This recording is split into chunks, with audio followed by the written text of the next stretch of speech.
boys are sodomized. Victims have identified this man called Issa having sodomized young boy and raped girls. This is Issa. He was part of the Tuesday operation. Now you know that the raid was intended, it was by criminals, and they had very nasty intentions against us. 2 days ago, ladies and gentlemen, you saw that the regime promoted Frank Mwesigwa to the rank of AIGP, Assistant Inspector General of Police.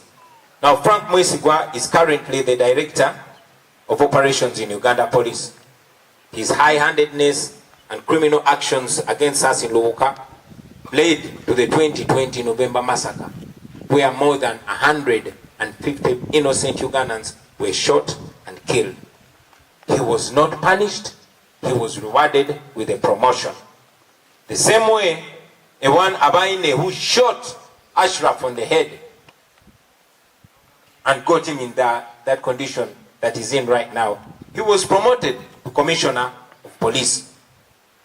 This was a veiled message to other police officers who still have a semblance of respect for the rule of law, to encourage them to act like the messages of this world. Museveni himself sanctioned criminality, ladies and gentlemen, after the Arua attack. You remember he shamelessly said that there was no attempt. That he said to those that were attempting to prosecute these people, he told them that those criminals beat me very well. That was General Museveni for you. And that way, he was assuring the criminals of protection and safety for as long as they deal with his opponents with brutality and with ruthlessness. Now, this explains the Tuesday Unprovoked attack. And this convinces us that these people had come to do more than harm us, to do more than disable us. They wanted to kill us. We don't know when they're coming back again, but it's important that we tell the world what the regime is intending to do to us. I want to appreciate very sincerely all of you friends and comrades here in Uganda and abroad that have sent us messages of love, messages of sympathy, messages of solidarity and encouragement since the Tuesday's violence. Thank you very, very much.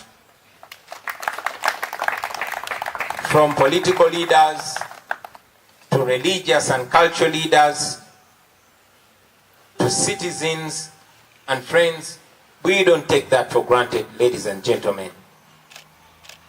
Those that have raised their voices here in Uganda, our brothers in Kenya, in Tanzania, and all over Africa, we salute you and we appreciate you very, very much, ladies and gentlemen.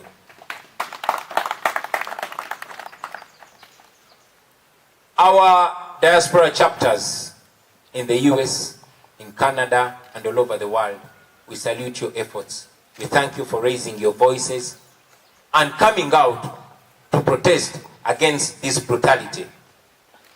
And we hope that Uganda's development partners will take Tuesday's actions by the regime against we, the peaceful citizens, as another wake-up call. In several ways, you, friends, have either knowingly or unknowingly sponsored our operation, and we ask you to stop.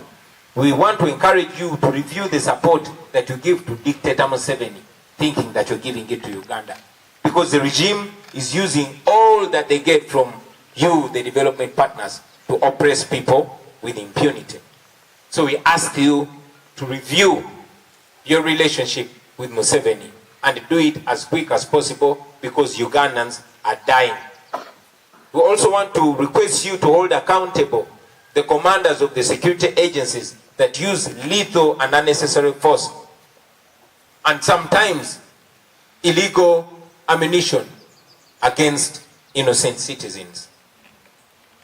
We ask you, development partners, the international community, to walk the talk, to stop supporting Museveni whose major preoccupation is violating international law. On our part, ladies and gentlemen, we are going to sue these criminals in their individual capacity.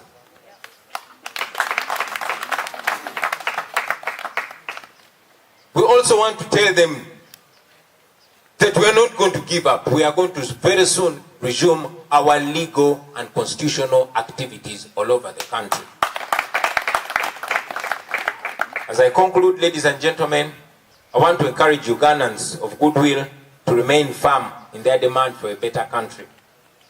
Whatever happens to any of us, however bad, don't stop.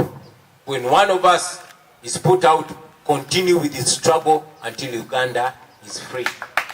I want to thank you very much for listening to us, for God and my country. And maybe we'll take some questions later.